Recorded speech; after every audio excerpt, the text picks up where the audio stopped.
sociólogo, va a exponer un tema que nos es muy importante a todos nosotros: la etnia, la nacionalidad y el Estado.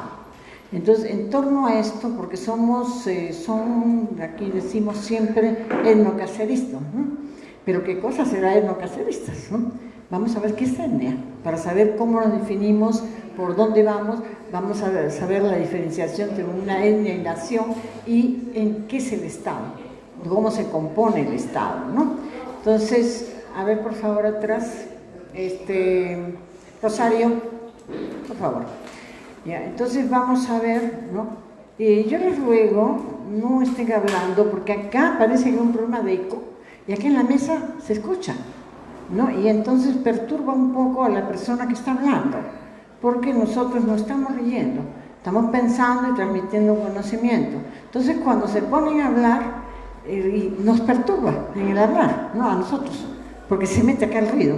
Hay un problema de estática, de eco o algo así acá, ¿no? Un problema sonoro. Entonces, yo les ruego, por favor, que sepan eso, que cuando ustedes hablan, creen que lo hacen en silencio, pero esa voz viene para acá. Entonces, mantengamos tranquilitos, ¿no? Y haciendo lo que siempre hacemos, después que Vicente haya terminado, ¿no? Van a venir las preguntas, van a venir en orden, por cierto, ¿no? Entonces, dejo en el micrófono al doctor Vicente Ota. Muchas gracias, Pilar. Compañeros, muy buenas noches. Muchas gracias por la invitación. Este tema creo que el tema central es nación y Estado, ¿no? Nacionalismo, nación y Estado. Lo más saltante, lo que llama más la atención de esta cuestión es que en la mayor parte de los países esta es una cuestión resuelta, ¿no? O sea, desde 1800 más o menos en que se llega a plantear o a desarrollar, ¿no? los procesos de formación de nación y de Estado, la mayor parte lo ha resuelto. Porque ustedes deben saber que una buena parte del problema de la nación se va a originar en América Latina con la independencia, antes de la independencia, después de la independencia. Porque hay que recordar que toda América del Sur, ¿no es cierto?, era colonia, era el virreinato con capital en Lima, con capital en el Perú, y toda la América, hasta parte de América del Norte, la América Central, el virreinato de México. Entonces, cuando se produce la independencia, aparecen varios países, ¿no? Y se plantea el problema nacional, ¿verdad? Cómo se organizan esas sociedades, esas comunidades. El interés de esta reunión, y entiendo yo de la invitación, porque es un proyecto político, ¿no es cierto?, es tratar de darle un enfoque y una comprensión política a estos temas, ¿no? Porque a diferencia de lo académico o de lo meramente intelectual, lo político tiene como preocupación principal transformar las cosas, cambiar las cosas, ¿no? Hacer que nosotros definamos un proyecto que tiene que realizarse, ¿ya? No importa el tiempo, puede ser en 5 años, en 2 años, en 20 años, pero se entiende que ese proyecto, que significa una transformación de nuestra realidad, es lo que motiva la presencia de ustedes, lo que motiva el funcionamiento de la organización política. Este es un tema muy largo, que no podemos hacer un rastreo histórico, porque en realidad el punto de partida para encontrar una explicación a lo que somos y a lo que tenemos, en realidad empieza con el Imperio Incaico, ¿no es cierto? Porque el Imperio Incaico tuvo en su expectativa, en su finalidad, el interés de formar una gran comunidad, ¿no?, en todo el territorio y en todas las sociedades que incorporó. Pero ese imperio no duró más de 150 años. Entonces la integración, la cohesión, compartir, ¿no?, idiomas, costumbres, comidas, fue muy parcial. Por eso que hasta ahora ustedes encuentran el quechua que se expandió con los incas, no llegó a homogenizarse en todo el territorio que dominó. Por eso que sigue habiendo un quechua chanca, un quechua pocra, ¿no es cierto?, un quechua ancashino. Bueno, no, sigue habiendo eso, ¿no? Y hay algunos que no se entienden casi con el otro. Entonces, para que tengan una idea, que el proceso de conformación de esta comunidad es un proceso trunco, en el caso del proceso del Imperio Incaico.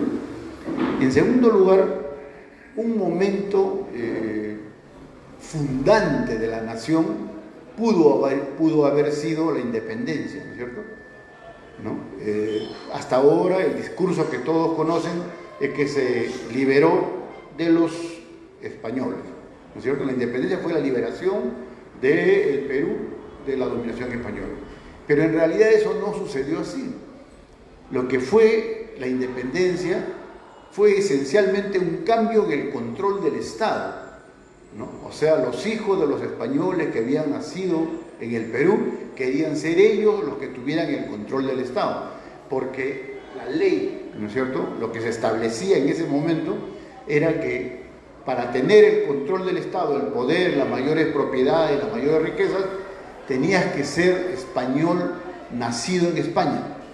Los hijos de españoles nacidos en el Perú no podían tener esos derechos. Entonces, una buena parte de las causas de la independencia tenía que ver con eso. Por eso es que los criollos coparon el escenario político, ¿no? El propio Bolívar o San Martín y toda esa gente que dirigió los procesos de acá de independencia eran descendientes de españoles. Entonces, cuando se produce la toma del poder por estos grupos, lo que hacen es seguir en esencia lo que había hecho la administración colonial, ¿no es cierto? No hay una transformación de la relación, no hay una transformación del Estado ni de la relación entre el Estado y la sociedad, ¿no? En 1820, más o menos el 80% de la población eran indígenas, ¿no? Negros, esa era la mayoría de la población, ¿no? Y más o menos un 20% de población blanca, mayoritariamente española. Y ese 20% es el que asume el control del Estado. Y no hay derechos que cambien a favor de los indios y de los negros, ¿no? Todos las grandes autoridades, los grandes puestos son ocupados por ellos, por los criollos, en este caso descendientes españoles. Todo el aparato administrativo que heredan y que luego sufre algunas reformas no tiene mayor cambio, se mantiene casi igual, ¿no? Inclusive el cobro de tributo para los indios se mantiene, ¿no? Recién Castilla el 54 hace una modificación, pero las autoridades eran, ¿no es cierto?, criollos, blancos, castellano hablantes, las leyes se daban en castellano, ¿no es cierto? Lo poco que había de educación, esa cosa, era castellano, en fin, o sea, los indios no tenían nada que hacer ahí. O sea, el Estado no tenía ninguna relación con la nación, porque la nación eran las comunidades indígenas.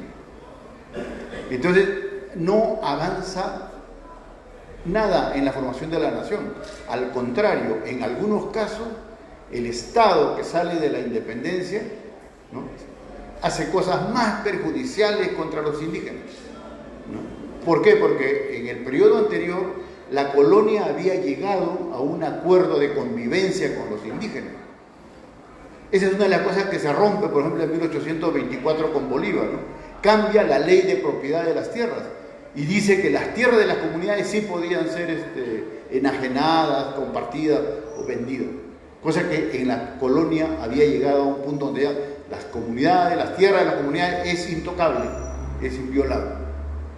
Por eso es que los grandes latifundios terminan formándose a partir de 1840, 1850, en la República. El despojo de la mayor parte de las tierras comunales, campesinas, indígenas, se da en la República.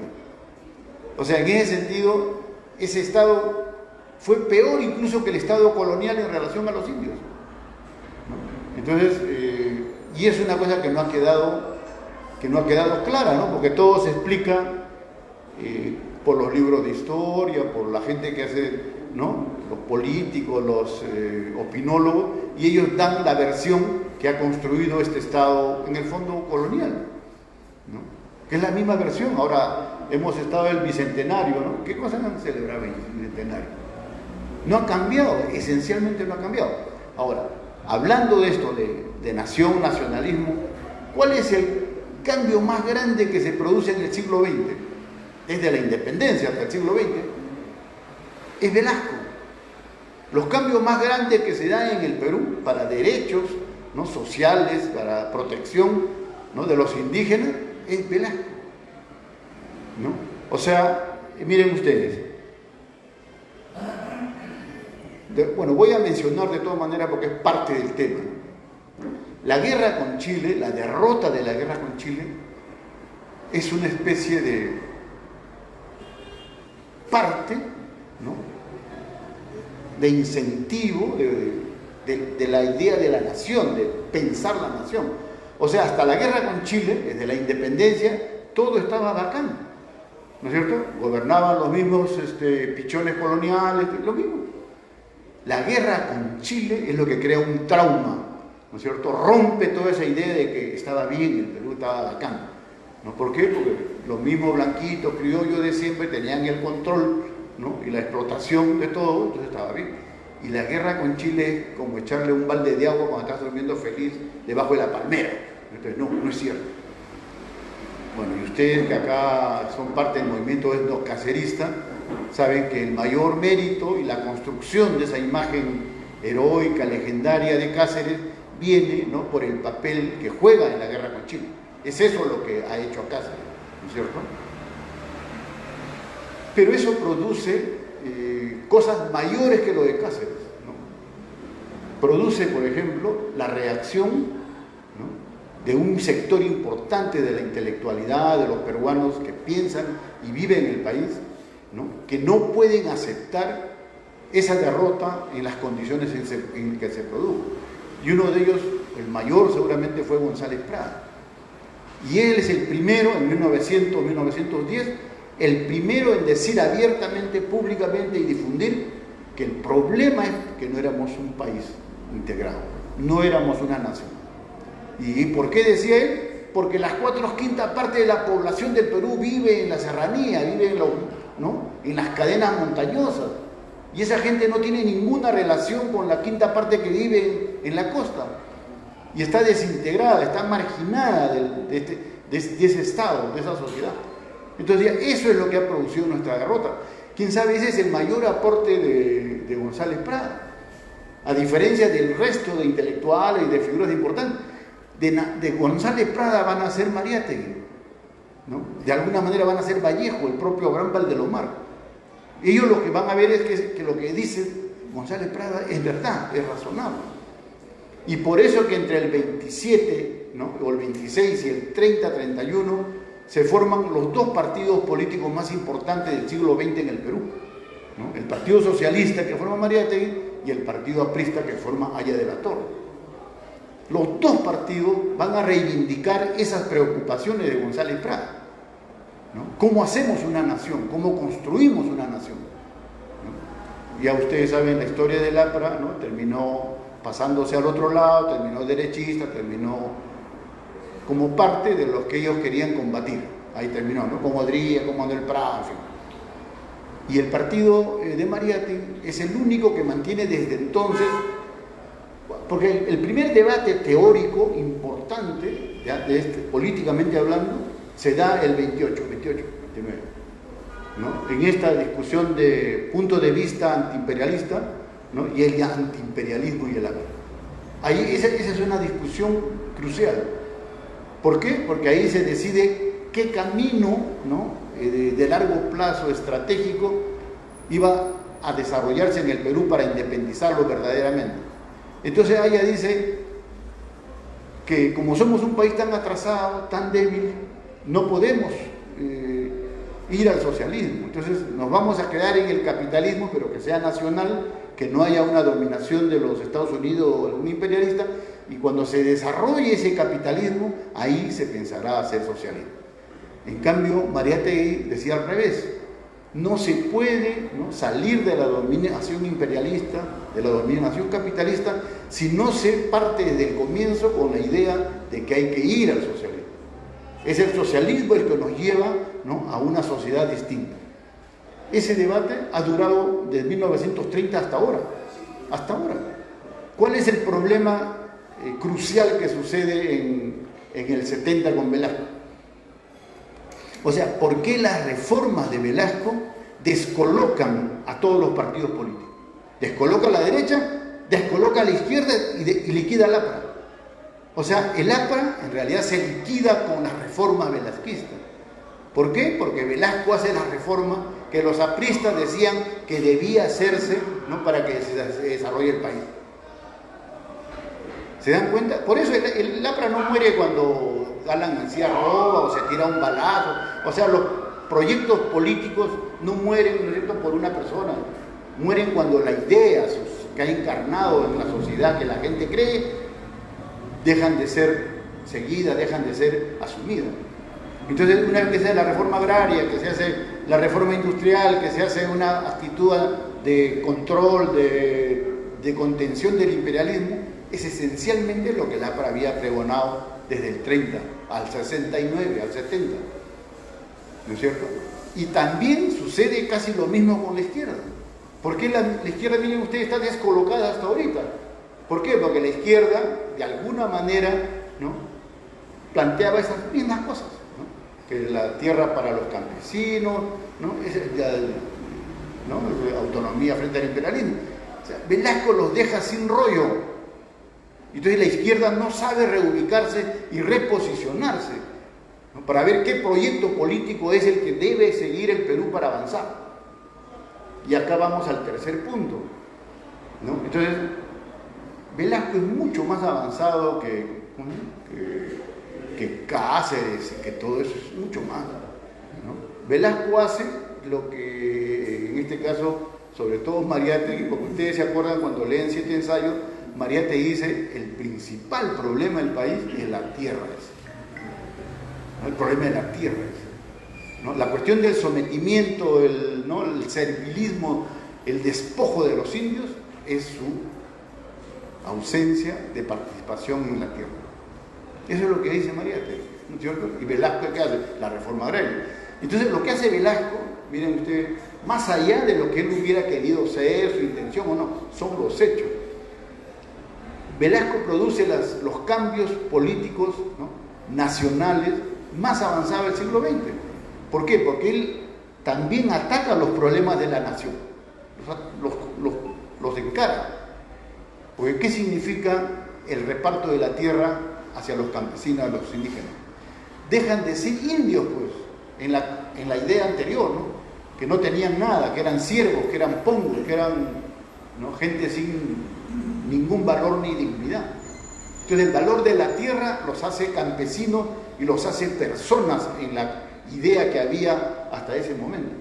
En segundo lugar, cuando Velasco oficializa el idioma quechua, hace otro paso importantísimo en la construcción de esa identidad, ¿no es cierto? Porque yo puedo hablar en mi idioma, ¿no es cierto? Yo puedo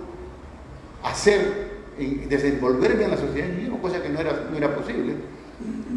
Mucho de eso es retórico, porque hasta ahora, yo he leído al 2020, 2019, quejas, ¿no?, y reclamos. Ustedes se acuerdan de Bagua, ¿no es cierto?, del año 2008. Bueno, ese juicio ha durado hasta ahorita, creo, hasta el 2020-2021. Los indígenas, los abogados de los indígenas, se quejaban de que no podían, nadie escuchaba sus argumentos, sus reclamos. ¿Por qué? Porque los jueces y fiscales no entendían a Chánica lo que estaban hablando, no había. Esa es la diferencia. Entonces, en un Estado verdaderamente que respete, ¿no?, al conjunto de comunidades, a los pueblos indígenas, es indispensable, sería obligatorio, las políticas de justicia, de educación, de salud, tienen que hacerse en idiomas de la población. Por supuesto que Velasco no veía eso ni lo vio, simplemente decía educación quechua, que sea oficial, ¿no? Y que se produzca. Y algunos... Sí, se oficializó, pero no tuvo vigencia práctica. ¿Por qué? Porque para que eso tenga vigencia práctica tiene que hacer lo que les estoy diciendo. Hoy, los colegios todos son bilingües. Todos me enseñan en quechua y en castellano. Estoy en hacerlo, me enseñan en la sánica, no sé, en la chilena, pero en castellano. Pero indígenas también. Eso es lo que dice, oye, el idioma quechua es oficial. ¿Por qué? Porque tiene validez y es obligatorio. O sea, eso no llegó a ser. En salud igual. Ustedes no tienen idea de las cosas horribles, traumáticas que se meten en salud. Ustedes saben que tanto en el Ande como en la selva, las mujeres están acostumbradas por una tradición a hacer parto vertical. Son personas que son paradas, hacen el momento de los partos. Y eso jamás ha sido aceptado ni aceptado por los médicos que dan el hospital vertical. Pero todo el mundo entiende que los partos verticales son los más prácticos, los más eficientes. ¿Por qué? Porque tú estás descolgando un peso que lo tienes arriba. Entonces tiene que, lo más lógico es que con peso, con la cuestión de la gravedad, es más fácil que salga el bebé así, a que estés echado y te manipulen esa cosa. Eso lo pongo como ejemplo. Y en tercer lugar, lo que les he dicho de la justicia. Eso hasta ahora sucede. En lugares donde la gente no sabe hablar castellano, se pegó. Porque el juez, como no le entiende, y hay esa idea de discriminatoria, de evaluar todo lo que es indígena, entonces ya de antemano ese tipo, cualquiera sea reclamo, está perdido. Entonces vamos a un último momento que podría ser hacia donde estamos yendo, o hacia lo que ustedes tienen que pensar, ¿no? Que tienen que ir, o tienen que por lo menos plantearse. Un boicot de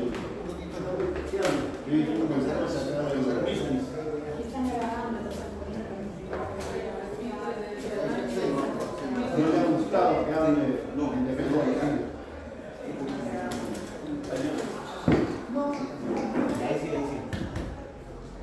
Entonces hemos entrado a un cuarto momento, podríamos decir, ¿no? en la época. Hola. Cuando habla así sale fuerte. Falta punche.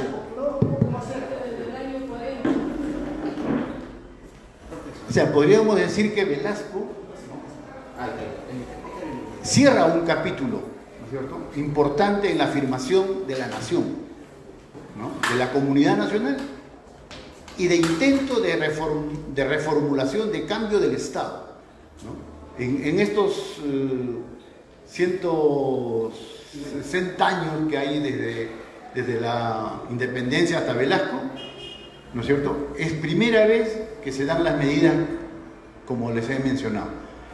Pero dar las medidas, cuando un Estado da esas medidas que le permite beneficiar o crear, acercar a la mayor parte de la población, por supuesto que los criollos, los descendientes de estos de españoles no entienden ni les interesa, ¿no? Pero lo que está produciendo es que el Estado se está acercando a la nación. Y si el Estado se acerca a la nación, quiere decir que se va haciendo un Estado nacional. Entonces, la mayor fortaleza de un Estado no está en la cantidad de armas que tenga, ¿no?, en la cantidad de gobernantes que tenga. La mayor fortaleza en una democracia está en cuanto se acerca el Estado a lo que quiere la población, a lo que necesita la población, a lo que necesita la nación. Esa es la mayor fortaleza que tiene un Estado moderno. Estamos hablando de moderno. Bueno, eso se acabó con Velasco. Acabó con Velasco. Y Fujimori, ¿no?, por más que se diga todo lo que se diga, ha sido como... ¿Ustedes se acuerdan? En 1980, las primeras elecciones que se hacen después del golpe de Estado contra Belaúnde. 12 años después hay elecciones. ¿Y quién gana las elecciones? El que había sido destituido por Velasco. Es como una ironía, ¿no? Es como una ironía, como algo cruel, ¿no? El que fue destituido por Velasco, ¿no?, luego derrocan a Velasco, salen los militares y él regresa al gobierno. Entonces, Belaúnde, cuando regresa al gobierno, quiere recomponer lo que había sido el Estado que él dejó, que lo votaron, ¿no es cierto? Quiere volver atrás, o sea, devuelve los periódicos a los dueños, hace cambios en la educación, pero más no puede devolver, porque no le puede devolver la tierra a los gaminales, porque tendría que matar a todos los campesinos o a la mayoría. Entonces eso ya era un hecho consumado, ¿no? Entonces, lo que él no puede hacer, ¿no?, de conservadurismo, de retorno a las relaciones con Estados Unidos, en fin, es lo que hace Fujimori el 93 con la Constitución. O sea, la Constitución fujimorista es la negación de todo lo que se avanzó hasta Velasco. Es la restauración verdadera de que se produce en el país con una relación en nuevas condiciones con el neoliberalismo, ¿no?, con el imperialismo, que se había debilitado con Velasco. O sea, todo lo que estamos viviendo en los últimos 20 o 30 años tiene su origen ahí, en Fujimori y en las reformas reaccionarias que le hace en la Constitución del 93. Por eso que no es posible, miren ustedes, ningún gobierno, ¿ya?, que quiera decir que progresista o, ¿no?, o de defensa de la nación, no es posible con esa Constitución. Por eso es que cualquier proyecto político, ¿no es cierto?, para resolver los problemas del país, tiene que empezar con una asamblea constituyente y tiene que empezar buscando una nueva Constitución. Ustedes no tienen idea la cantidad de reformas, de cambio de leyes que han hecho este gobierno y el anterior. Todos, el anterior sobre todo con una mayoría fujimorista, esta también entre fujimoristas, bueno, y ahora lo que son las mafias de Cerrón y de los castillistas, un desastre, han hecho todos los cambios, ¿no?, para debilitar la defensa del Estado, la defensa de la nación y entregarle más cosas. Lo que acaban de hacer ahora con, ¿no?, Petroperú y ahora la ley forestal, ¿no? O sea, lo poco que había de una ley que defensa de los bosques, de las plantas, han eliminado todo y ahora todas las mafias de la minería ilegal, de los madereros, bueno, el Banco de Crédito, ¿no?, que tiene ahí sus plantaciones de aceite de palma, en fin, todo eso van a depredar y hacer lo que sea en la Amazonía. Entonces, no es posible ninguna política verdaderamente nacionalista, democrática, de defensa de los intereses populares, si no se tira esa Constitución a la basura y no se hace otra Constitución. O sea, ese es el reto del momento político. Ahora, para ir terminando, cualquier proyecto que de verdad quiera ser democrático, nacional, popular, hay dos ejemplos que vale la pena ver, ¿no?, que han significado avances en el camino que necesitamos. ¿Qué es lo que necesitamos? Somos un país, dicen, pluricultural y multilingüe. ¿Qué quiere decir? No hay una decisión exacta, pero los estudiosos, los antropólogos, en fin, los que estudian estas cosas, dicen que hay más o menos, no hay acuerdo, ¿no?, 54, 55 pueblos indígenas en el Perú. O sea, no es que somos Lima, ni es tampoco solamente el puneño, no el aymara, no. Hay una multitud de pueblos. Y junto con eso, una gran diferencia, igual, idiomática, ¿no es cierto? Se hablan, ¿no?, 40 idiomas. Miren, ese es lo que somos como país. Entonces, ¿cómo construir un Estado que pueda acercarse, ¿no?, a satisfacer las necesidades de esa diversidad?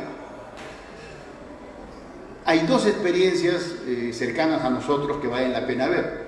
La de Bolivia, ¿no?, con menos complejidad que nosotros seguramente, ¿no?, porque allá era 70% aymara, o sea, ahí no hay mucha vuelta que darle, ¿no es cierto? La mayoría seguía siendo aymara. Entonces, el Estado plurinacional que se da con Evo Morales y Álvaro García Linera se acerca a lo que yo les he comentado, ¿no? O sea, políticas educativas en aymara, ¿no?, política de salud. Ustedes se imaginan, como el propio García Linera alguna vez lo dijo, ¿cuál ha sido el mayor acto revolucionario del triunfo de Evo y después? ¿Saben cuál ha sido? Además, o aparte de esas leyes, ver, ¿no es cierto?, a indias campesinas pollerudas en el Congreso, ¿no? Eso es lo más subversivo que ha podido hacer en Bolivia, ¿no? o la gente, como dice la gente más humilde, campesino o lustrabota ahí en un puesto importante. Esa es la subversión social, ¿no? O sea, aquellas personas que siempre estaban condenadas, ¿no?, desde que nacían, ¿no?, a ser sirviente, a ser cocinera, a ser, ¿no?, lustrabota, podía cambiar su situación. O sea, ese ha sido, quién sabe, desde el punto de vista social y de pensamiento, de mentalidad, el cambio más profundo que se da en Bolivia. Entonces, y luego también viene lo de Ecuador con Correa, ¿no? Avances en la legislación, ¿no?, de los derechos indígenas, pero Correa tiene un elemento que es de aporte diferenciado, ¿no? Que es que por primera vez en la historia, creo yo, ¿no?, pero en América Latina definitivamente, la naturaleza, o sea, la Amazonía, los bosques, aparece como sujeto de derecho. O sea, la Constitución dice, ¿no es cierto?, que la naturaleza, así es, tiene derechos y son respaldados por la Constitución. Entonces, yo me imagino que en un proyecto de discusión, porque esa es la discusión que luego ustedes tienen que avanzar, es eso, ¿no? ¿Qué tipo de país queremos? ¿Qué tipo de sociedad queremos? ¿Y eso qué significa? ¿Qué constitución queremos? Porque todas las grandes leyes, todas las grandes propuestas, finalmente son las que van a estar contenidas en la Constitución. Entonces, en el caso nuestro, con esa diversidad, tantos pueblos, tantos idiomas, tantas costumbres, ¿qué significa eso? Que el Estado tiene que ser un Estado pluricultural, pues, ¿no? Con eso, con políticas públicas de educación, de salud, de seguridad, en fin, en idiomas según en la pertenencia, ¿no? Porque si yo estoy en Ayacucho, ¿no?, la educación en salud, ¿no?, o en educación tendrá que ser, pues, bilingüe, una parte en Ayacucho y una parte en castellano, ¿no? Y si estoy en Puno, ahí será aymara, pues no, allá la población es mayoritariamente aymara.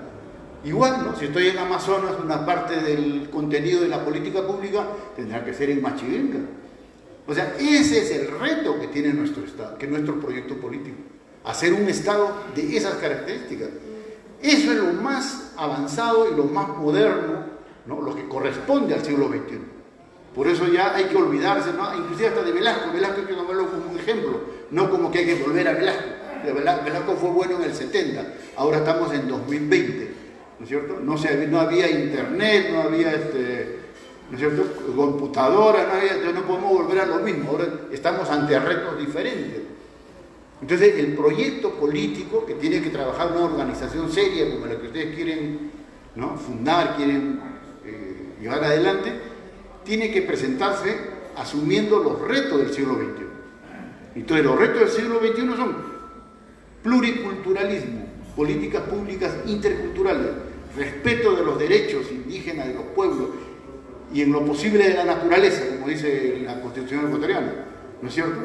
¿Qué más debe hacer en el siglo XXI una Constitución a la altura de los tiempos?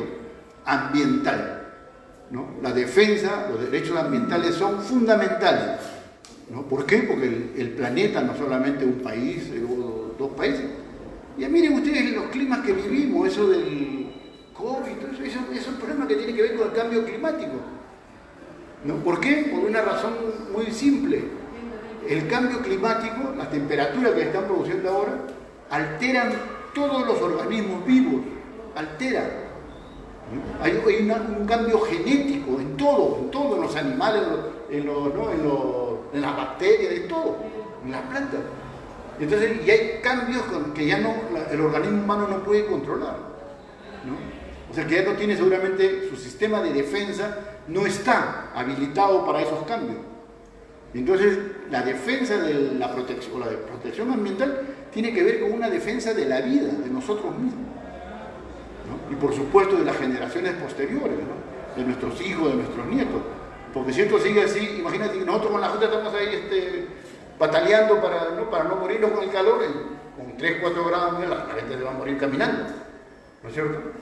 Esa es la otra cuestión. Y la última cuestión que tiene que ver con esto, también es esa gran discusión que está siendo lamentablemente ganada por las fuerzas más conservadoras, más reaccionarias, las cuestiones de género, ¿no? El enfoque de género, ¿no? Entonces, toda la campaña, porque ellos tienen todos los medios de comunicación, un control importante en la iglesia, en fin, todo el ataque contra la cuestión de género es: quieren que mi hijo sea homosexual desde niño, ¿no? Que mi hija sea lesbiana y que viva así, entre lesbianas y homosexuales. Eso no tiene nada que ver con la cuestión de género.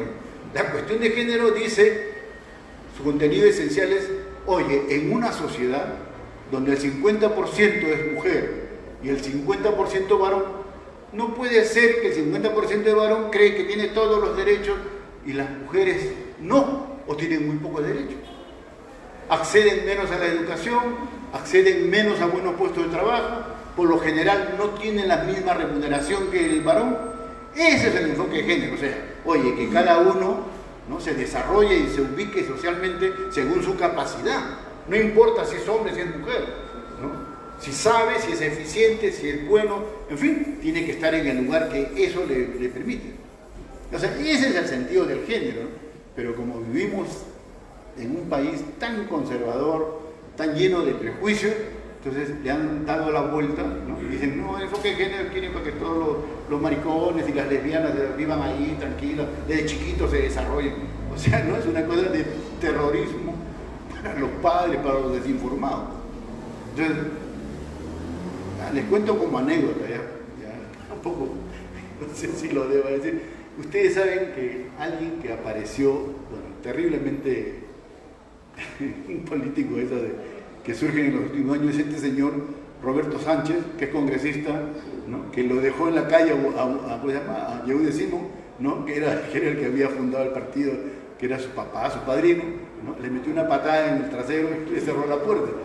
Bueno, ese tipo que luego incondicional de Castillo era su defensor, ¿no?, y terminó siendo ministro de la Producción, y es el que hizo la modificación que los hoteles y restaurantes ya no paguen 18%, que paguen 10%.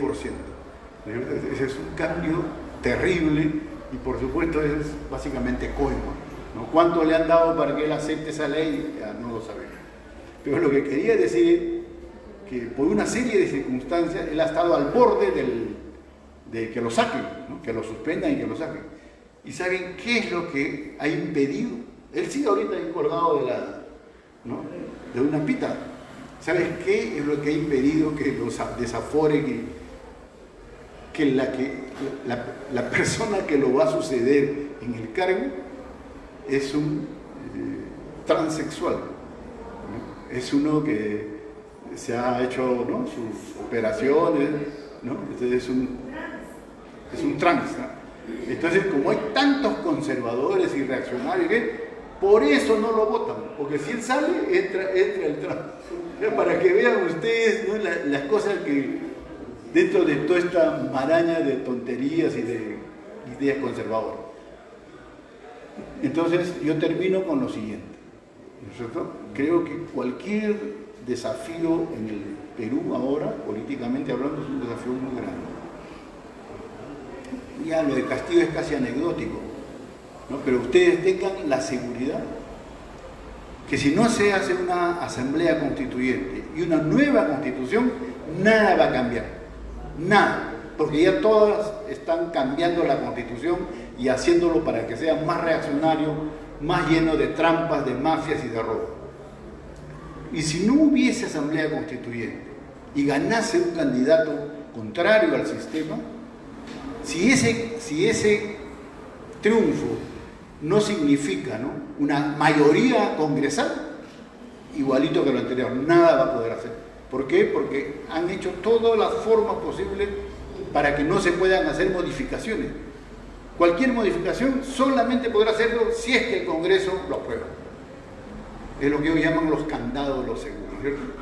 Entonces, ese es el desafío que hay. Ustedes tienen que ver la magnitud, o sea, no es ni siquiera ganar en las elecciones, que gane mi candidato, no va a pasar nada si gana, ¿no? Igual como a Castillo lo votan al año, a los 20 meses, ¿no? O simplemente van como de adorno mientras la Constitución sigue igual.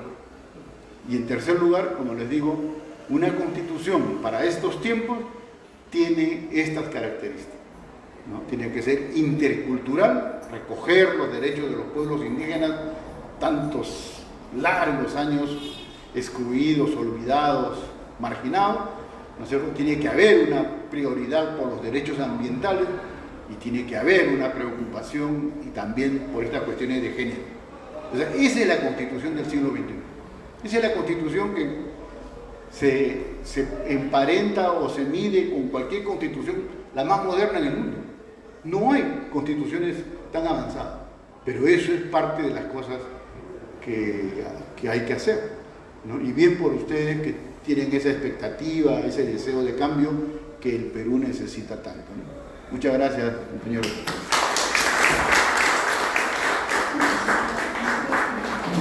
Bueno, muchas gracias, Vicente.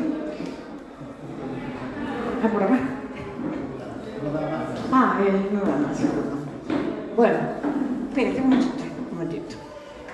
Vicente ha hecho unas charlas desde mi punto de vista sumamente interesante y ha tocado ejes transversales que ya nosotros hemos tocado. Uno de ellos es hacer una nueva constitución. Otro de ellos que esta nueva constitución tiene que tener una serie de parámetros, todo lo relacionado con el medio ambiente, ¿no? Entonces ya en la educación diferente y el respeto a todo lo que es etnia y nacionalidad. Entonces estos temas que ya son ejes transversales, si ustedes ven, no están exentos de los diferentes temas. Si hacemos una constitución tenemos que ver esto. Si hablamos del Estado tenemos que hacer un Estado, una nación que tenga facultad de ver estos problemas. Desde mi punto de vista, el Estado, hay diferentes estados, ¿no?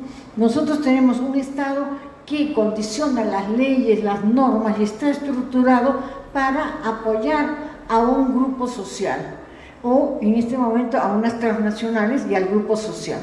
Ese es el Estado que tenemos, no es un Estado para un pueblo, no es un Estado que se preocupe por nosotros. Acaban de dar una ley para desforestar el país, prácticamente, ¿no? Lo que Vicente acaba de decir.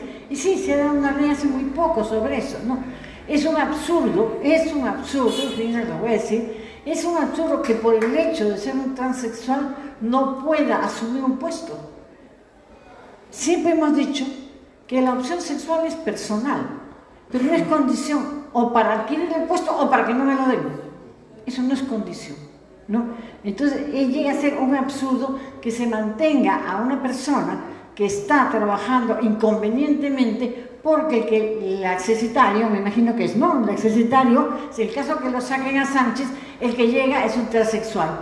Y el Perú conservador no podría soportar eso, ¿no? No podría soportar que un transexual, si hay transexuales, el que se cambie de sexo, ¿no? Eso no tiene nada que ver. Es decir, estamos poniendo trabas de tipo religioso, fundamentalmente, ¿no? A una persona por una opción. Es decir, el hecho de ser un transexual no le da derecho a ser o a no ser. Eso queda aparte. Lo que interesa es qué cualidades tiene, qué facultades tiene y qué intencionalidades tiene.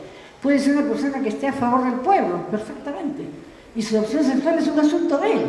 En último caso, mira una cosa fuerte, ¿no? La opción sexual es un asunto de cama, en último caso, ¿no? Entonces, es una cosa muy privada, ¿no? Entonces, no meternos con eso, pero no segregar a una persona por la opción sexual que tiene, ¿no? Es como si una madre no va a querer a su hijo o a su hija porque tiene otra opción sexual, ¿no? Que no corresponde con su físico. Vamos a quererla igualmente, ¿no? Y no la tenemos por qué relegar. Es una cosa muy personal de ella. Entonces, eso es lo que yo quería decir. Y aparte, ver que tenemos una etnia, ¿no? Voy a dar una concepción de etnia, no sé si estarás de acuerdo, si no la discutimos, ¿no?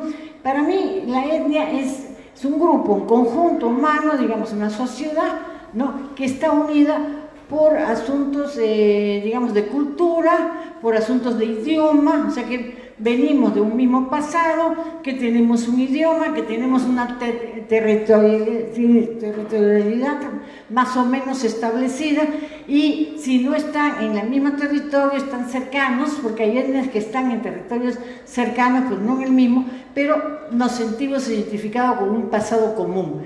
Más o menos esto yo entiendo que es la etnia, ¿no? Algo pasa, no sé, me hace señas, ¿no? Entonces, el asunto de la etnia hay que verlo, ¿no? Esto para mí es etnia.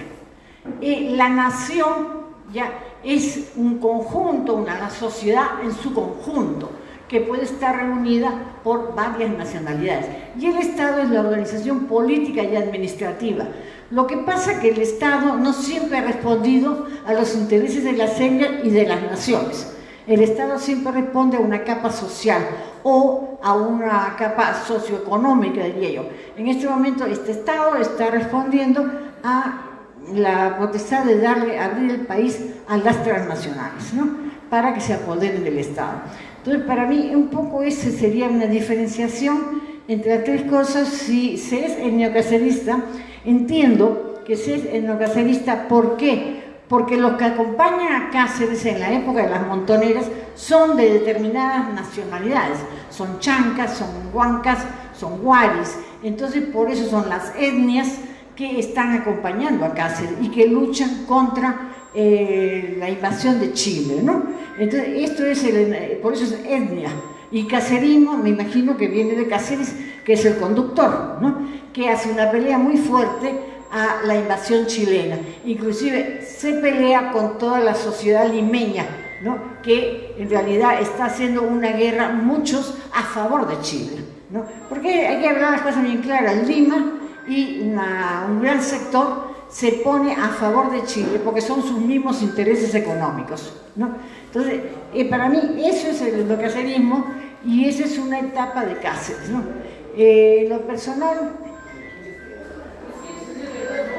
Lo personal creo que es el mío, ¿no? ¿Quién soy? Creo que soy yo. Ya. Entonces, disculpe. Entonces, en lo personal, creo que hay que estudiar a Cáceres, porque para mi criterio hay varios Cáceres. Uno es el Cáceres que se enfrenta a la sociedad limeña y a la invasión chilena con las etnias que lo acompañan. Otro es el Cáceres, presidente de la República, que entrega la red de ferrocarriles, ¿no? A una transnacional, ¿no? Entonces, y otra cosa es el Cáceres que apoya al presidente Leguía, ¿no? O sea, parece que en Cáceres hay procesos, no hay una unidad en Cáceres. Por eso yo les pido que estudien eso, porque la historia no la vamos a cambiar, ¿no? El sol no se tapa con un dedo. Si son etnocaceristas, será del Cáceres de las montoneras, del Cáceres que defiende la nación, del Cáceres que se enfrenta a la burguesía limeña, ¿no? Y a la norteña, ¿no? Porque hay una cosa acá, Mariátegui, no es cierto que Mariátegui no hable de la guerra con Chile, lo que pasa es que tiene la concepción distinta. Mariátegui lo que plantea que el enemigo no es el pueblo chileno, sino la gran burguesía, la burguesía chilena aliada con la burguesía costeña, fundamentalmente del norte y la limeña, que entonces el obrero chileno no es el enemigo. O sea, separa las clases sociales desde un análisis marxista, porque Mariátegui es marxista. No sé cómo se apaga esa cosa. A ver si lo pueden apagar, no sé cómo se... Creo que se aprieta algo por ahí. Por favor. Ya. Entonces, a ver, lo que estoy diciendo es que el análisis, pues, ya que se apaga eso, ya, el análisis que se está haciendo de Mariátegui no es que Mariátegui no se pronuncia. Es cierto que no están haciendo ensayos, es verdad, pero sí tiene entrevistas sobre eso, publicadas en revistas. Busquen ustedes las entrevistas a Mariátegui y las preguntas sobre la guerra con Chile. Lo que pasa es que el análisis de Mariátegui es marxista, tiene otra concepción del mundo, otra concepción ideológica, y para él el pueblo chileno no es el enemigo. Ni el obrero chileno y el obrero peruano son pares, son la misma clase social, es lo que él plantea, ¿no? Entonces, bueno, eso es su análisis, ¿no? Y tienen derecho de tener ese tipo de análisis. Es decir, y nosotros, hay mucha gente que tiene otro tipo de análisis. Bueno, cada uno puede hacer el análisis que le parece desde su propia concepción, pero no se puede negar que no hubo un análisis, sí lo hubo, ¿no? Bueno, más o menos yo he tratado un poco de hacer una definición. Tienes toda la razón cuando dices que Bolívar, cuando llega, da una ley donde desaparecen las comunidades andinas. Las desaparece porque Bolívar no se entiende. Bolívar es cierto, Bolívar pertenece a una capa de criollos, ¿no? Sí, en la pirámide estaban los peninsulares, o sea, los venidos de España. Los criollos y mestizos quieren que esos se vayan y ellos subir. Entonces Bolívar sube, cierto que pelea por una independencia de la corona española, ¿no? Pero no pelea por la independencia de la población, de la nación, no.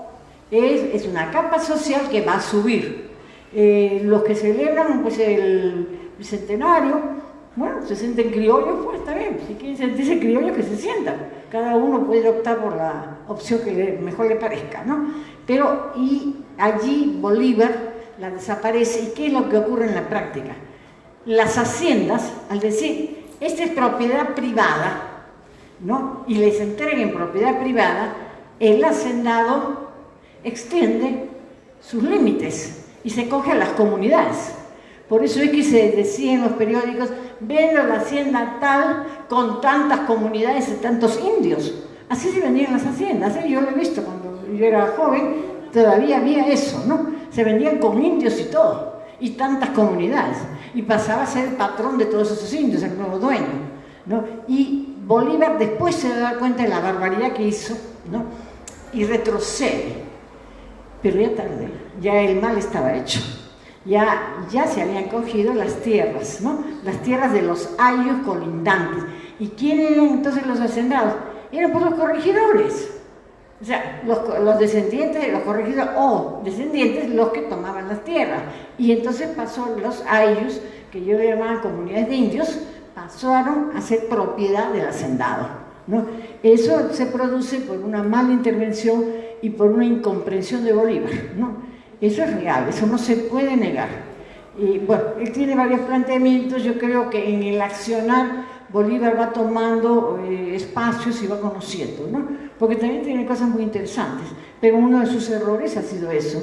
Cierto es lo de Velasco, y cierto es que no podemos imitar lo que fue hace 30, 40 años, porque las sociedades han cambiado. Si en el campo no podemos volver a la chaquitania, pues tendríamos que, sea lo que sea, pues una vertiente de un tractor, ¿no? Entonces, pero sí podemos dar los principios que él tenía de cambiar este país, de que este país sea un país fundamentalmente de las capas excluidas siempre, ¿no? Y ahora hay que pensar evidentemente que es un país donde las diferentes etnias, la nación quechua, diría yo, la nación aymara, está tomando fuerza y está tomando poder, porque siempre ha sido excluida. Y es evidente que en la nueva Constitución también tenemos que ver la educación, la salud y las cosas que Vicente ha planteado, ¿no? Bueno, eso es un poco la explicación. Ahora venimos a la parte de preguntas, ¿no? Por orden, Nancy.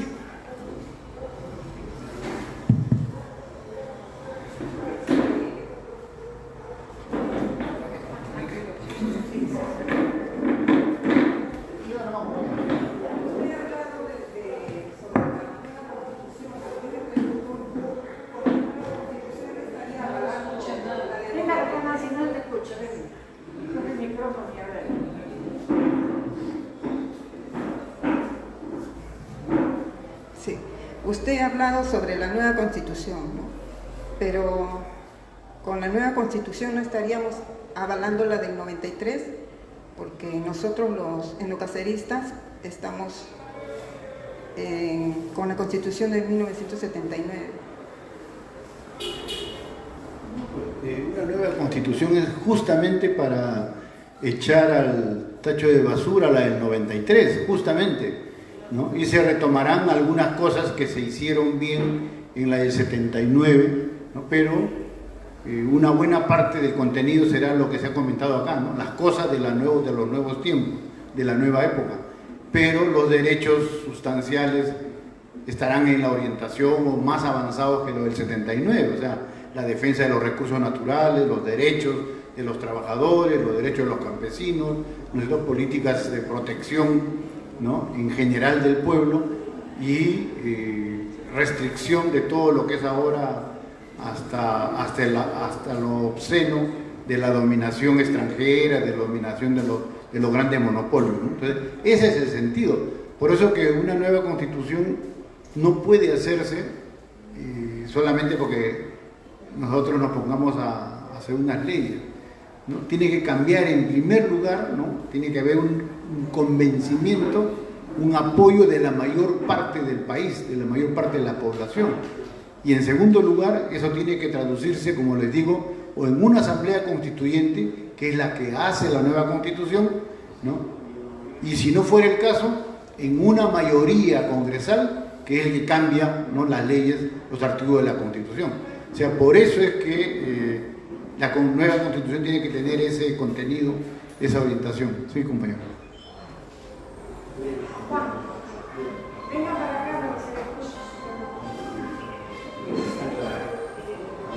Profesor, yo quisiera reforzar la pregunta de la señora Nancy. Si nosotros somos mayoría en la Asamblea Constituyente para hacer la nueva Constitución, de acuerdo. Pero ¿qué pasa si somos mayoría, sacamos una nueva Constitución? ¿Qué pasa con el artículo 307 de la Constitución del 79? Y si somos minoría... Sí, el artículo 307 es un artículo pétreo. Dice, esta Constitución no pierde validez, nunca, es eterno, así entre comillas es eterno. Claro que no hay nada eterno, pero es eterno.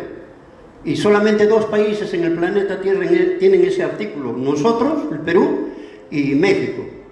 Porque si nosotros hacemos nueva Constitución, ¿cómo recuperamos lo que han vendido, lo que han regalado estos malnacidos que han gobernado desde el 93 hasta ahora? ¿Cómo lo recuperamos? Con la nueva Constitución no se puede, los artículos que salgan de la nueva Constitución no son retroactivos, son para adelante. Ya se pierde todo entonces, estos ya no van a la cárcel. En cambio Antauro dice, los voy a meter a la cárcel, los voy a perseguir, hasta que devuelvan todo lo que se han robado, restableciendo la Constitución del 79. Bueno, eso es una cuestión de criterio, ¿no? Políticamente las cosas son diferentes, ¿no es cierto? Una nueva Constitución no quiere decir que no va a sancionar, no va a recuperar, no es cierto, ¿por qué no lo va a hacer? ¿No? Por supuesto, si eres minoría no vas a cambiar nada, pues, y si eres minoría tampoco vas a gobernar, pues. Por eso que hablamos de política, y hablar de política es de fuerza. Para eso, para hacer cambios y para que tú puedas hacer, ¿no es cierto?, sancionar y todas esas cosas, necesitas fuerza. Y en política, ¿qué significa tener fuerza? Tener la mayoría, ser mayoría. ¿No? Si no, no funciona. Sí, efectivamente, Juan, mira, ese es un tema que se viene discutiendo contigo hace bastante tiempo, ¿no? El problema de si hay una nueva Constitución o no. Es cierto, tiene que haber una nueva Constitución, porque hay que transformar primero esta sociedad y dejar de ser centralistas. La del 79 tampoco es descentralista, es centralista. Tenemos que cambiar todo el sistema laboral que consagra esta Constitución. Tenemos que cambiar parte del sistema económico que esta Constitución está... Es decir, hay que cambiar todo. Se supone que somos fuerza. Eso es cierto, porque si vamos a ser minoría y no fuerza, ¿de qué estamos hablando?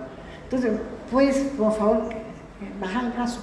Entonces, vamos a hacer fuerza, vamos a ser mayoría y vamos a trabajar una nueva Constitución desde el punto de vista de la población, de la mayoría, ¿no? De todas esas etnias que han sido siempre sacadas del lugar, invisibilizadas. Entonces hay que hacer una Constitución tal vez que visibilice todo eso. Tal vez tendría que ser que Puno haga su proyecto de Constitución, los aymaras, que los quechuas hagan su proyecto de Constitución, y vamos a ver cómo trabajar. Es decir, en este momento nadie tiene la receta. Estamos enfrentando una nueva situación, pero hay que ir a una nueva situación con principios rectores. El principio rector es que tiene que cambiar este país, ¿no? El principio rector que ninguna etnia puede ser invisibilizada. Que el principio rector que todos tienen derecho a la educación, una educación para el desarrollo y de acuerdo al sector donde está, ¿no? Donde está ubicado y a las necesidades de ese sector, ¿no? Entonces, tenemos principios rectores y otros más, el ecosistema, ¿no? Una salud para todos, respetando la medicina tradicional y la medicina preventiva. Entonces, tenemos que hacer una Constitución que abarque todo eso. Es nueva, no sabemos, nadie la hizo, perfecto, pero la tenemos que hacer porque para eso queremos el gobierno, o queremos seguir el gobierno para repartirnos los puestos y seguir robando. No, pues, queremos el gobierno para cambiar este país, ¿no? Errores los vamos a cometer, pero después los errores en el que se hace camino al andar, como dijo el poeta, y entonces en ese caminar nos vamos a equivocar, pero habrá pues autocrítica y rectificación, ¿no? Entonces eso es, ¿no?, el asunto de la Constitución, ¿no? A ver, acá venga para acá para que se pueda escuchar. No sé. Muchas gracias, doctora. Doctor, buenas tardes, compatriota. Compatriota que dijo, tiene mucha razón, la Constitución del 79, el artículo 307 es una opción, pero así como dice el doctor Ota, también si convocamos a una asamblea constituyente, tampoco nos lo vamos a dejar, pero hay una variedad de debates, pero lo más importante considero la correlación de fuerzas. A nivel nacional tenemos fuerzas en la nación, en el pueblo, en la población, y tenemos fuerza en los líderes políticos con el conocimiento debido. Aquí mismo yo estoy viniendo constantemente a capacitarme, a entender esos temas. Entonces, si yo soy líder en mi comunidad o en Ancón, entonces ¿cómo voy a transmitir eso si no estoy preparado? Entonces, correlación de fuerzas significa, reitero, yo cuando participé anteriormente dije, ¿no? Implementemos la revolución educativa. ¿Por qué? Porque el sistema educativo del Perú es la última educación del planeta, en nivel superior, en nivel básico, inicial. Sí, entonces, pregunto yo, ¿en qué orden económico se está estableciendo el etnonacionalismo para transmitir con conocimiento a nuestra población? No sé mucho eso. Perdón, la pregunta es ¿en qué orden económico se está transmitiendo el etnonacionalismo? ¿A qué le llama en qué orden económico? Ah, ya. Si el etnonacionalismo es capitalista o es, ¿qué llamarlo? ¿Socialista, comunista? Bueno, en realidad capitalista está intentando no serlo, ¿no? Comunismo, yo creo que en el mundo no hay comunismo. Creo que hay un socialismo que es una etapa anterior al comunismo. Los países llamados socialistas, ¿no?, realmente se trató, porque las notas del comunismo no se han dado. El comunismo habla de no Estado, el comunismo habla de no moneda, ¿no? Y habla a cada uno, el socialismo dice a cada uno según sus necesidades, y el comunismo dice a todos por igual. Estamos haciendo un resumen chiquito, ¿no? Entonces no se ha dado un país comunista hasta ahora no hay, ni la Unión Soviética lo fue. Estaba en vías de, en pasos de, pero ahí quedó, ¿no?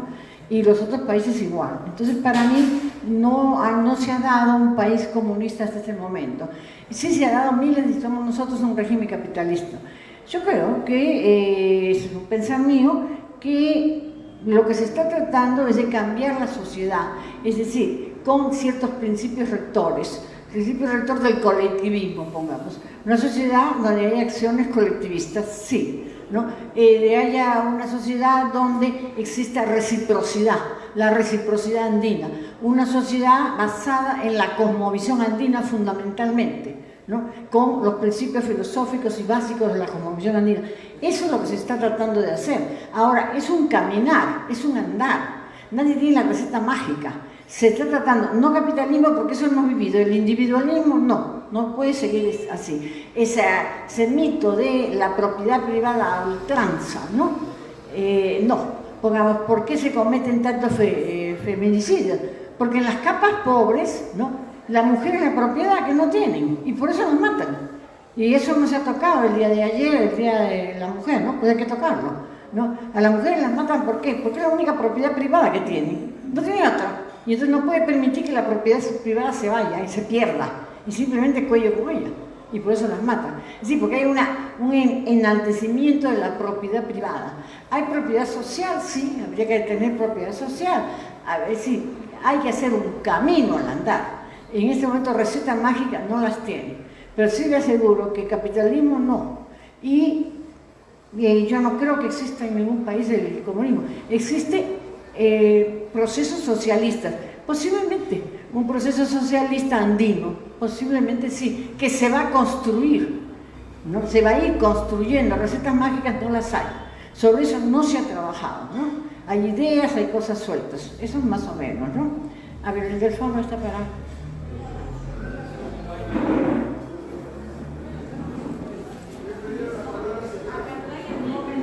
Bien, compatriotas, buenas noches compatriota Pilar, buenas noches compatriota, bienvenido a Hablando Cacerismo.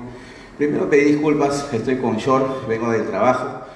Sin embargo, no puedo dejar de mencionar o de hacer una pregunta sobre mi inquietud, ¿no? Y mi inquietud es acerca de, por ejemplo, quiero ser puntual. Nosotros, los etnocaceristas, bajo nuestros 10 puntos, es la restitución de la Constitución del 79, in situ, una vez llegando al gobierno. Vamos a derogar la Constitución del 93, eso lo conocemos, creo, ya los etnocaceristas de hace muchísimo tiempo. Sin embargo, la nueva Constitución, después de la Asamblea Constituyente, no va a ser lo que los etnocaceristas quieran. ¿Nosotros queremos una nueva Constitución? Por supuesto que sí, pero va a ser la población quien vaya a decidir, quien nos vaya a encarrilar por esa nueva Constitución. Eso hay que tenerlo claro. Compatriota sociólogo, ¿verdad? Compatriota, con todo respeto, ¿cuál cree usted que es, no sé si decir un error o qué es lo que pasa realmente? Creo que tenemos aproximadamente 13 constituciones. Soy un poco ignorante en el tema, me gustaría que alguien quizás me corrija. Creo que tenemos 13 constituciones, ¿verdad? Y Estados Unidos, si no me equivoco, tiene una sola constitución. ¿Cuál cree que sea realmente el problema? Y otro, ¿qué opinan todos ustedes? Y usted principalmente, compatriota Pilar Roca, creo que es usted quien dirige. Don Isaac Humala dice que un buen presidente puede gobernar muy bien, aunque sea la constitución desastrosa. O sea, con la peor constitución, un buen presidente puede gobernar. ¿Qué opinan? ¿Qué opina usted? Muchísimas gracias.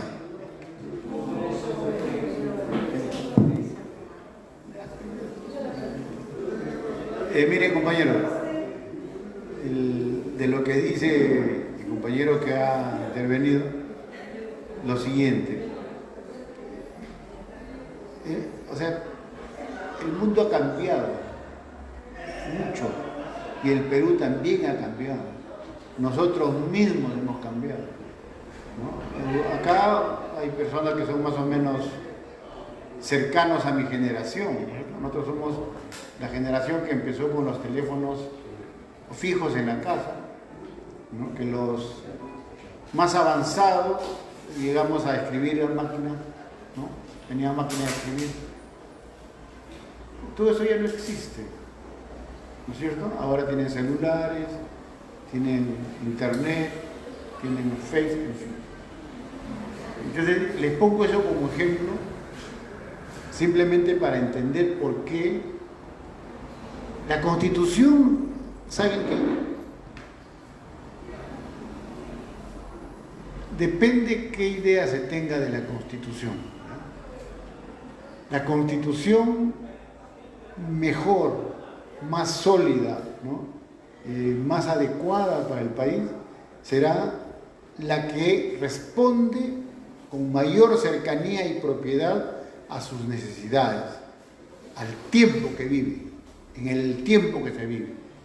Entonces, en ese sentido, si los compañeros dicen que lo del 79, las cosas buenas que tenga pues serán rescatadas en una constitución del siglo XXI, pero no va a haber una constitución del siglo XXI volviendo al 79. Eso para alguien que considere un proyecto de cambio, de renovación, eso es incompatible, está hablando cosas diferentes.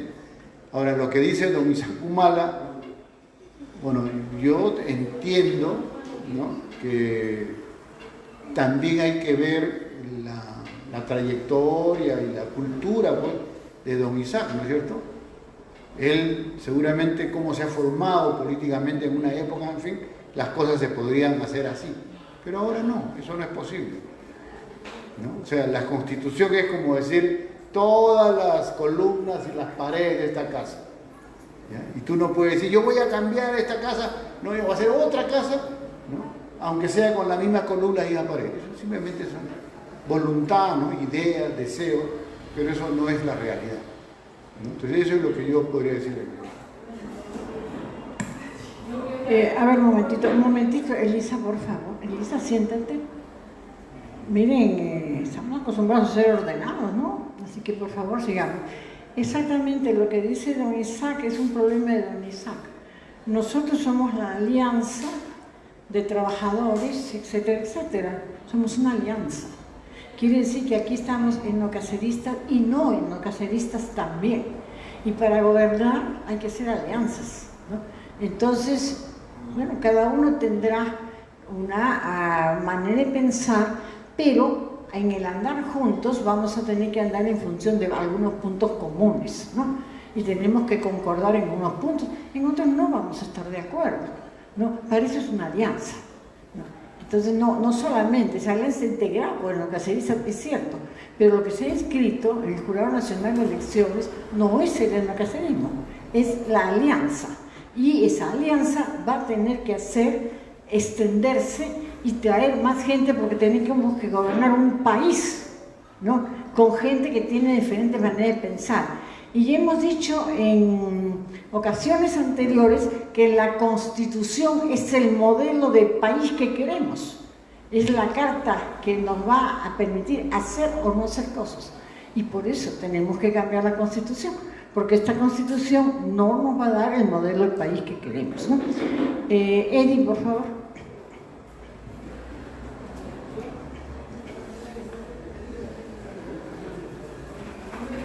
Espero que venga el profesor. Creo que venimos. Ay, cuidado. Espérate. A ver, un momentito. Bueno, Eddie va a esperar. A ver, no, ella. Sí, tú.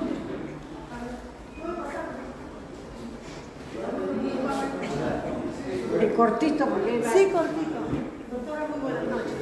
Compatriotas, muy buenas noches. Soy Edith Venegas Sáenz del Distrito de La Victoria. Es cierto, sí, con una nueva constitución sí se puede llegar al gobierno concientizando al pueblo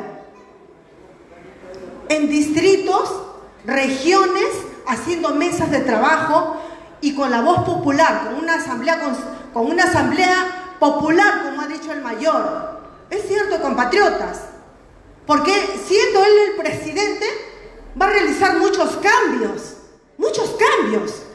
en Lima, en provincias, a nivel nacional, compatriotas. Y esperemos que todos elevemos todas estas propuestas que el mayor está dirigiendo. Y nosotros tenemos que escuchar y aprender más también con usted, doctora. Muchas gracias. Muchas gracias. Espera, Elisa, después de... A ver, momento, no, si me hacen desorden, no. Elisa a su sitio, porque Eddie dijo que cuando viniera, un momentito, ahí espera en su sitio, ¿ya? Porque ahora le toca a Eddie, por favor, el orden, ¿no? A ver, le toca a Eddie, que él no quería hacer la pregunta hasta que Vicente estuviera presente. Compatriotas, muy buenas noches. Gracias, profesora. Profesor, gracias por... Usted ha tratado de explicarnos su punto de vista con respecto a la Constitución, que para nosotros los etnocaceristas es un punto fundamental. Se podría decir que es el punto de quiebre, es el planteamiento medular del etnocacerismo. Por eso está en primer lugar en uno de nuestros 10 puntos principales de rescate nacional. Voy a tratar de explicarlo de esta manera para que usted nos entienda, porque se ha entendido, creo, que nosotros queremos retornar a la de 79 para quedarnos con esa Constitución, cosa que no es así. Nosotros queremos retornar a la de 79 para aplicar su artículo 307, que dice claramente, profesor, que esa Constitución no pierde su vigencia por causa ajena a ella, y en este caso lo ajeno es el golpe de Estado del 93. Pero sigamos avanzando con ese mismo artículo, profesor, me gustaría que usted lo revise. También dice que todos aquellos que hayan contribuido a no restablecer la Constitución del 79, es por eso que todos los presidentes decían, ¿se acuerdan? Todos los presidentes, vamos a retornar, vamos a restituir la Constitución del 79, y nunca lo hicieron. Esa Constitución en el artículo 307 claramente dice que los que no hayan contribuido a restablecerla serán materia de juicio. y en una votación por mayoría, todos los que hayan contribuido subsecuentemente, profesor, a partir del 93 a no restablecerla, serán materia de juicio. Y no solamente eso, que todos sus bienes, llámense presidentes, alcaldes, ministros, regidores, que no hayan contribuido, van a ser sus bienes confiscados. Interesante, profesor, este artículo. Y también dice, y con esto quiero terminar para no agrandar, porque es justamente el asunto medular, profesor, el punto número 1. Llama a todos los ciudadanos, profesor, a todos los ciudadanos llama a restablecer esa Constitución, investidos de autoridad o no investidos de autoridad.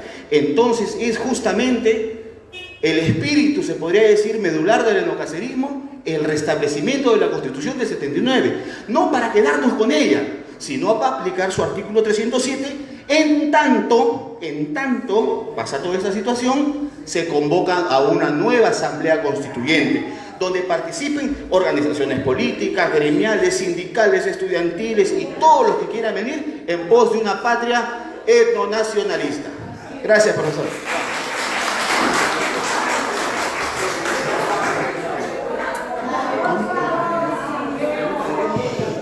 Compañeros,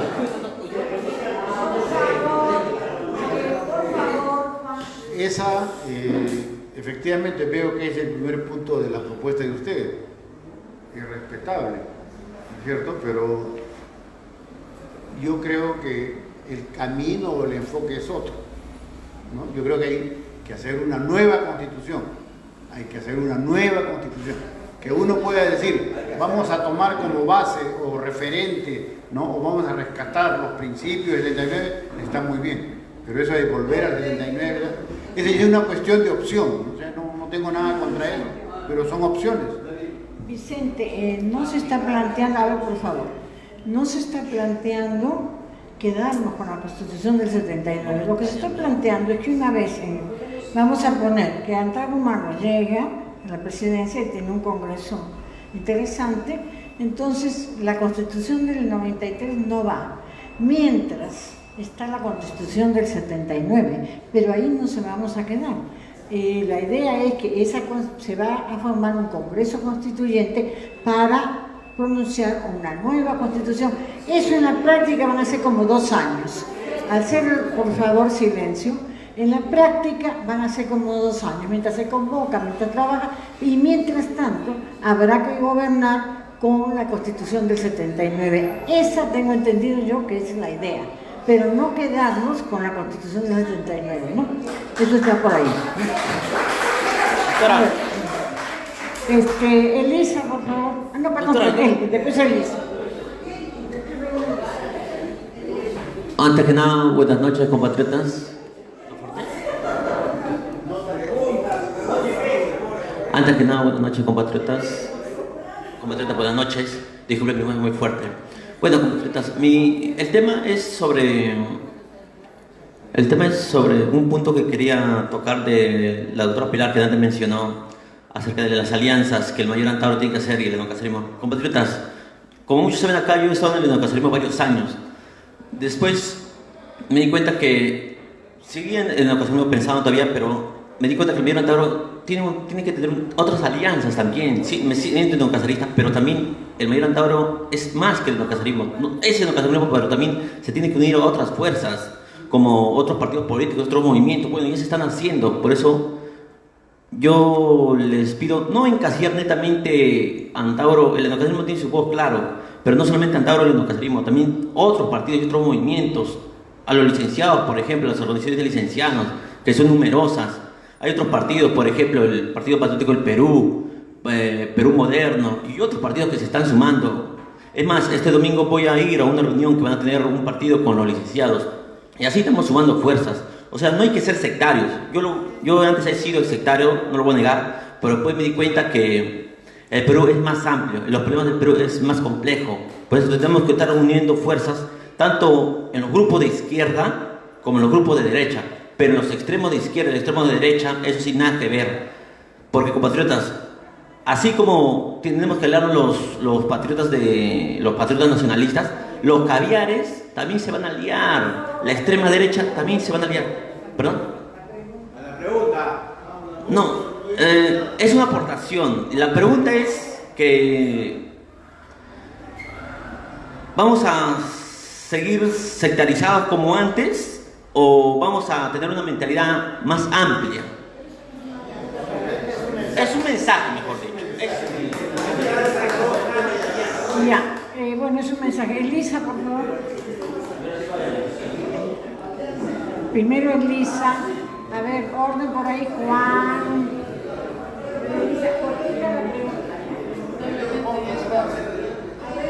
Bueno, compatriotas, buenas noches a todos. A la doctora, gracias a los dos, ¿no? Así brevemente, porque lamentablemente ya es tarde ya.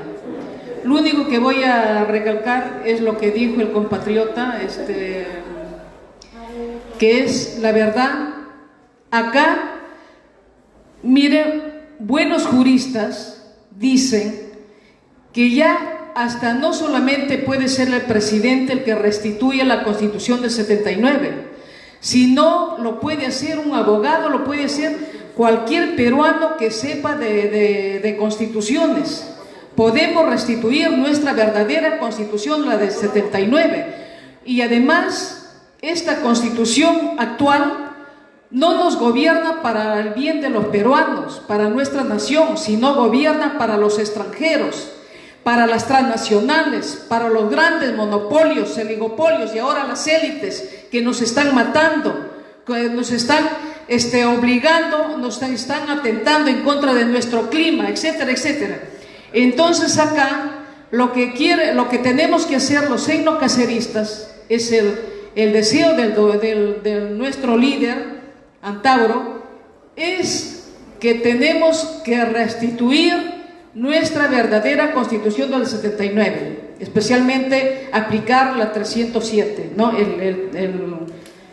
el número 307, y luego se va más adelante, poco a poco, se va a hacer la Asamblea Constituyente y ya vendrán poco a poco todos los grupos a nivel nacional, los grandes líderes que tenemos en todos los grupos, ¿no? De izquierda, que se les llama, ¿no? Porque la gran mayoría siempre hemos apostado por el presidente de la izquierda, pero se pasan a la derecha.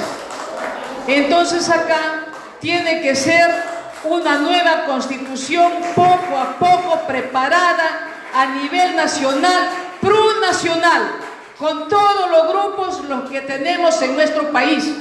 Eso es lo importante, ¿no? Y organizarnos y unirnos todos para hacer un frente y para poder recuperar a nuestra patria. Hay mucho para... No, ya está seco, de la gorrita. A ver.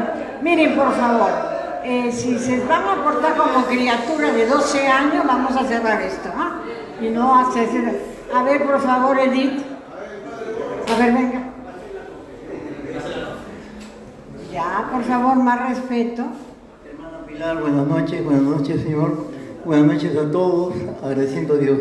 El nuevo contrato social tiene que ver mucho con esto. Y hay que desconocer esta constitución neoliberal del 93, inmediatamente desconocida se vuelve a la constitución del 79. ¿Y por qué debemos volver al 79? Porque hay que hacerle juicio político a todos estos degenerados, desgraciados, rateros, mentirosos, que han robado la radio nacional. Hay que meterlos a cana. Declarar una ley que a todo corrupto sea traición a la patria y fusilarlos. Ese es el kit de regresar a la Constitución del 79 y en ese espacio convocar a una nueva Constitución. La pregunta es la siguiente: ¿cómo usted con una nueva Constitución a partir de la fecha 2025-2026 hacia adelante va a recuperar todo lo que nos han robado, las empresas, todo? No se puede. Lo venimos discutiendo hace 15 años en el FONAVI, con Gregorio Santos, con Juan Montoya, en la Plaza San Martín hace 3-4 años, y llegamos a la conclusión de que hay que volver a la 79. No hay otra para recuperar, señor Rota. Muchas gracias. Por eso, yo ya les he dicho, eso es un enfoque, es un punto de vista, es una posición que yo respeto. O sea, es como que yo quisiera convencerlos a todos ustedes de la posición que tiene mi partido, o ustedes tienen otra opinión. ¿Está bien? Miren, voy a adelantar algo para que vayan pensando. Estamos prontos en mayo de un congreso, ¿no es cierto? Dentro del congreso se va a tocar ese tema. A ver, por favor, dentro de ese congreso se va a tocar el tema. Es un tema que hay divergencia de opiniones, pero en algún momento tenemos que tener una opinión. Entonces en el congreso se va a sacar una moción. Discutirán en sesiones, habrá un grupo, son más o menos 250, 50, agrupemos de 50 y 50, algunos de esos grupos van a estar en la nueva constitución y cada grupo entrará cada gente entrará al grupo que mejor le parezca, ¿no? Y entonces ahí van a tener posibilidad de discutir y de llegar a acuerdos, porque hay acuerdos por mayoría o acuerdos por minoría, ¿no? Para ver qué cosa se va a hacer. ¿Por qué es importante? Esto es importante porque va a ser un mandato del Congreso. Y ahí sí les digo, hay que tener disciplina. Si perdemos, perdemos, ¿no? Es decir, la postura que pierda, perdió, ¿no? Y aceptar la postura de la mayoría, porque va a ser un mandato del Congreso para que el candidato a la presidencia de la República lleve como mandato del Congreso esta posición de las bases. Por eso es la importancia del Congreso, por eso es la importancia que elijan a sus delegados, ¿no? Y estamos trabajando para que eso ocurra. Va a haber mociones, 4, 5, 6 mociones que se van a presentar. Las conclusiones van a ser mandato del Congreso para que ya sea una línea y que el candidato a la presidencia, dentro de su plan de gobierno, que hasta ahora que yo se he presentado, ¿no? Dentro de su plan de gobierno, lleve estas mociones como ya propuestas, ¿no? Entonces hay que acostumbrarnos a eso y eso es importante, por eso estamos en estas clases, vayan pensando bien qué es lo que a ustedes les parece, ¿no? Y fundamenten, ¿no? sus cosas y van a tener un debate dentro del Congreso y van a sacar una opinión, ¿no? Entonces está muy bien los debates porque estamos calentando motores y en su momento se va a tomar una decisión, ¿no? Pero ya estamos pensando sobre esas cosas, buscando soluciones, ¿no? Bueno, es la palabra. Uno más y después cerramos. Gracias. Buenas noches, compatriotas. Quiero felicitarlo a usted, doctor, sociólogo, y a usted también, señora, ¿no? Pero es necesario acotar algo. Yo soy abogado de profesión y voy a ser muy breve, nada más, breve, en el sentido de que esta reunión ha sido para conocer el Estado, ¿cierto? Él y el nacionalismo, ¿cierto? Solamente quiero acotar, que a veces siempre lo digo en las reuniones, pero es necesario también decirlo a ustedes, en cuanto al Estado, solamente especificar el Estado monárquico y el Estado republicano, nada más, para que sea más sintético, ¿no? El Estado monárquico era el territorio, la población que eran cosas y el rey. Básicamente el rey era el Estado. En cambio ahora, en la República, ya cambia la situación. La República, el Estado o el territorio, el Perú es de todos los peruanos. Antes no era así. Antes solamente era del rey. El rey era el dueño, el rey era el representante del Estado.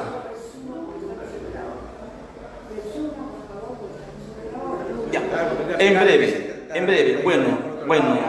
Y luego, sobre la Constitución.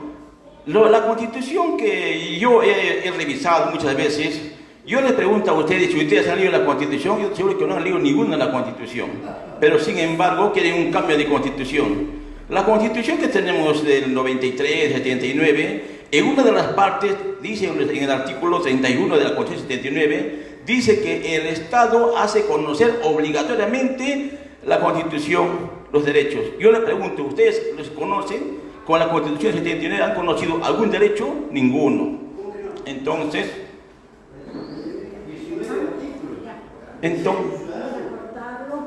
ya. Y voy a terminar para conocimiento de la ley 27600, que es favor al retorno de la Constitución 79. Bueno. El compatriota parece que nunca ha venido, ¿no? Porque aquí hemos tenido durante 4 días discusiones sobre la Constitución del 79 y la Constitución del 93. Y sí, muchos de acá han leído la Constitución y usted no puede agraviar a la gente si ustedes no han leído. Usted no sabe qué es así. Usted no ha venido y no sabe. Entonces, con tranquilidad y respeto para todos, porque si usted tiene un puesto de gobierno y trata a la gente como menor que usted, mal nos va a ir, ¿no? Va. Gracias, doctora. Primeramente, agradecer al expositor por esclarecer algunos puntos tan importantes.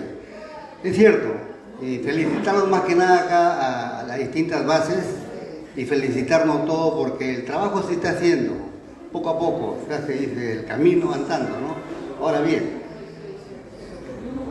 todo movimiento político, doctor, tiene sus banderas, sus signos, sus estandartes, ¿no? Y sus arengas. Es el caso, y acá viene mi pregunta, que el partido tiene como bandera principal el huipala. El huipala, y usted muy bien lo sabe, doctor, es un símbolo boliviano, registrado en su constitución, que pertenece a los aymaras y parte de los quechua. Pero muy bien, usted bien lo sabe, de que nuestro país es un multicultural, multiétnico. Acá tenemos en algunos estudiosos que dicen que tenemos 42 etnias. Hay otro que dice que tenemos 10. Por ejemplo, la bandera diríamos del huipala, que va al norte, ellos, los muchicas y los chimú, descendientes de ellos, para ellos es desconocido. Mi pregunta es eso. ¿Qué opinión tiene usted con relación a los estandartes? Porque el incanato nunca tuvo bandera. Usted muy bien lo sabe. Ni estandarte. Tenía un apazupá. Zapaupa, que era una especie de bolilla con una varilla. Entonces, esa era mi pregunta, ¿no? ¿Qué opinión tiene usted con relación, diremos, a las demás etnias que no conocen el huipala? Bueno, como ustedes saben, los estandartes, todos los símbolos tienen una gran importancia, porque muchas veces es como ahora la bandera que se asume como la bandera peruana, ¿cierto? O sea, casi nadie sabe la Constitución del Perú, la ley del Perú, pero sí sabe inmediatamente que esa bandera nos representa como país, así como está. Entonces, en ese sentido, lo que dice el compañero, la huifala no es solamente que no sea conocido por los mochicas, los chimús, en fin, ¿no? U otros pueblos. No es conocido por la mayor parte del país, ¿no? Es un símbolo efectivamente muy arraigado en Bolivia. Sobre todo eso, también ha habido ahí una revolución cultural, simbólica. Eso tiene que ver con Evo Morales y el MAS. Ese periodo de autoafirmación de lo indígena, de lo propio, es lo que ha producido también la difusión de la huifala, ¿no? En el Perú lo usan más los grupos de activistas, no es todavía, ¿no es cierto?, una cosa masiva donde todo el mundo lo ve, ¿no? Los grupos, ya sea culturales, artísticos y algunos grupos politizados del sur andino, ¿no?, que va no solamente Puno, ¿no?, sino algunos en Cusco y seguramente algunos en Arequipa, ¿no?, que tratan de reforzar, de reivindicar, ¿no?, los orígenes andinos, indígenas, ¿no?, prehispánicos, hacen de la huifala ese símbolo, ¿no?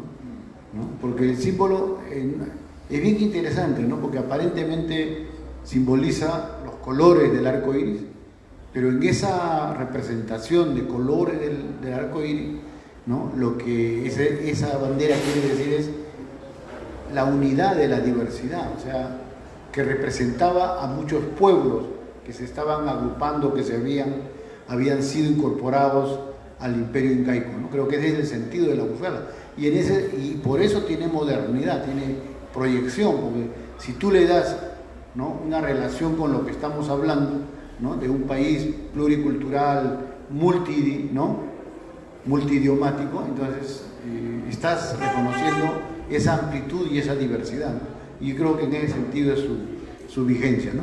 Muy bien, compañero, muchas gracias. Bueno, el doctor Vicente se tiene que ir ya, porque estamos sobre la hora. Vicente, muchas gracias, ¿no? Mañana tenemos a Jorge Castro con políticas peruanas, ¿no?